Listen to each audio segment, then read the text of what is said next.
Deep in the heart. At Genevieve Wood, dailysignal.com, heritage.org. Yeah, I was just talking about the hearings there, Genevieve, and the good, the bad, and the ugly regarding Senator Lindsey Graham. So, how you doing?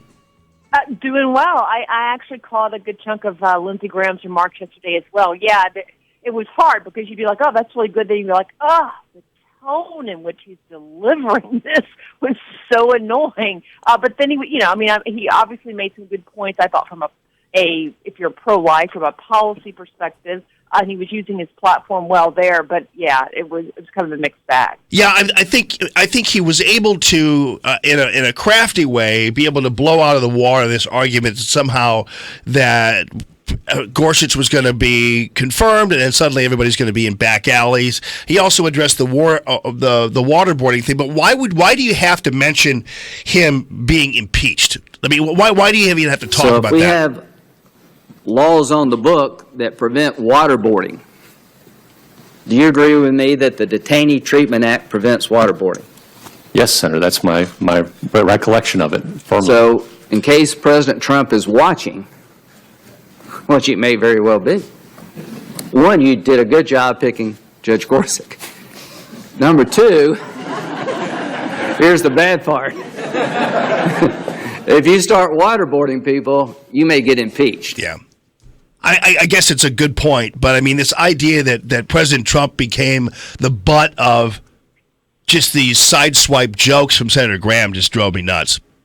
Yeah, well, I mean, look, there's still a few people, and he's not the only one. Yeah. You've noticed a number of different political folks, especially on the Republican side, who I think still begrudgingly admit that Donald Trump is president. They have to admit that they like a lot, or at least some of the things that he's been doing, and the judges such as Gorsuch that he's appointed, but they don't want to go all in. You know what I mean? They don't want to be clear, yeah, this is the leader of my party. They don't want to go all in. It's like they're holding out in case right. something happens, that then they can distance themselves, which is just, it's annoying. It's not helpful in many cases, but the reality is Donald Trump won without Lindsey Graham's support, and without that of a lot of other Republican leaders. So, it'd be helpful to have them on board a little more solid, but that's okay. Yeah, no, you make a great point. There's no reason to be too overboard in terms of worrying about Lindsey Graham. But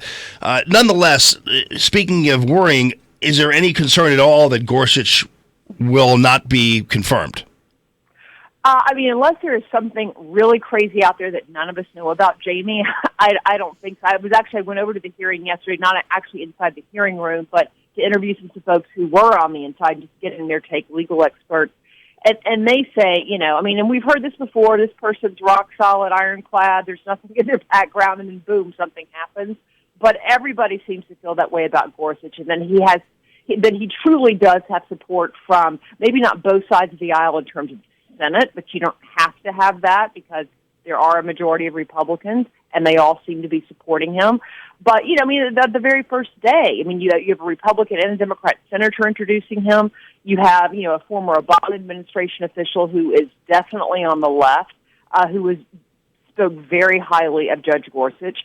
So, it's been a tough hearing in the sense that they've been, anybody who watched yesterday, he had to cover everything from abortion and marriage and waterboarding to the travel ban, and you name it, the topic was out there, and they were trying to get him on the record saying, how will you rule on these things?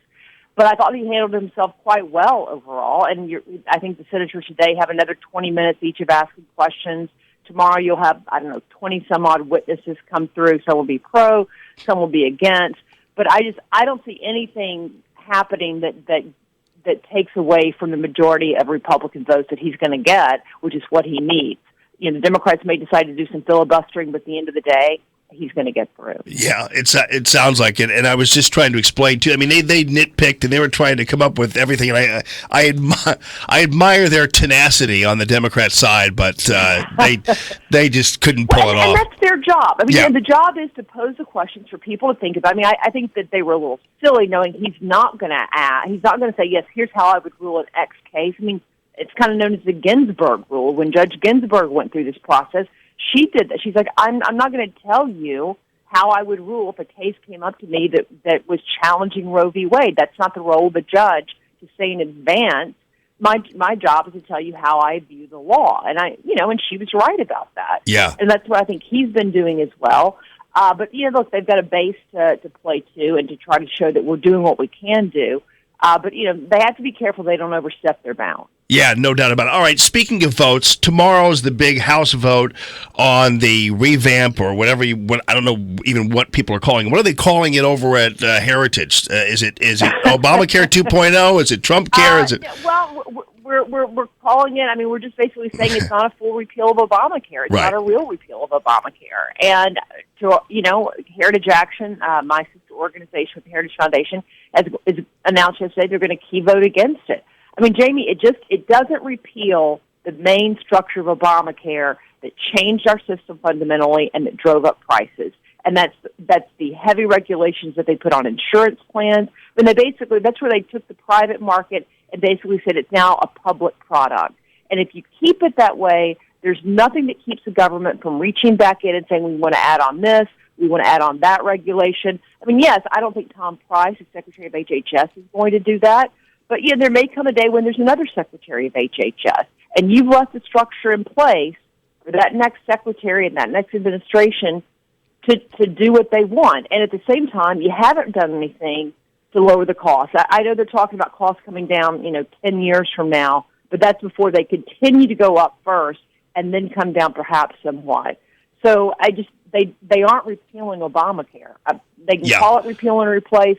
It's more replace and not a lot of repeal. Right. And I do think, contrary to what the media is trying to portray this, because they're waiting for this to fail so they can chalk a big failure up for President Trump. But if this fails, I don't think it's a failure at all for President Trump. And it's a fail for the House and Ryan.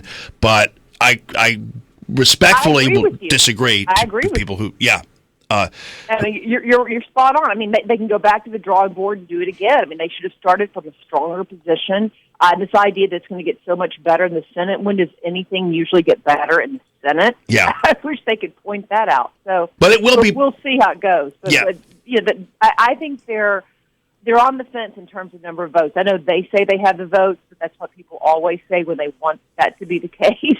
I am a little bit doubtful they have the votes to get it. Yeah, because the headline will be the first major fail of President Trump's young presidency, which is why I think it's a double-edged sword when he goes out so far in support of it, because I don't really think he does support all of it. I think he's still playing his art of the deal game, but we'll see. But nonetheless, I will not see this as a failure for him, and there'll be some accounting to do on the part of the Ryan wing of the Republican Party. But Genevieve Wood, thanks so much for joining us, and can't wait to see you ultimately in springtime. We have something that we're cooking up where we're going to see Genevieve Wood in person here in St. Louis, but we'll get to that when we get to it. DailySignal.com, heritage.org.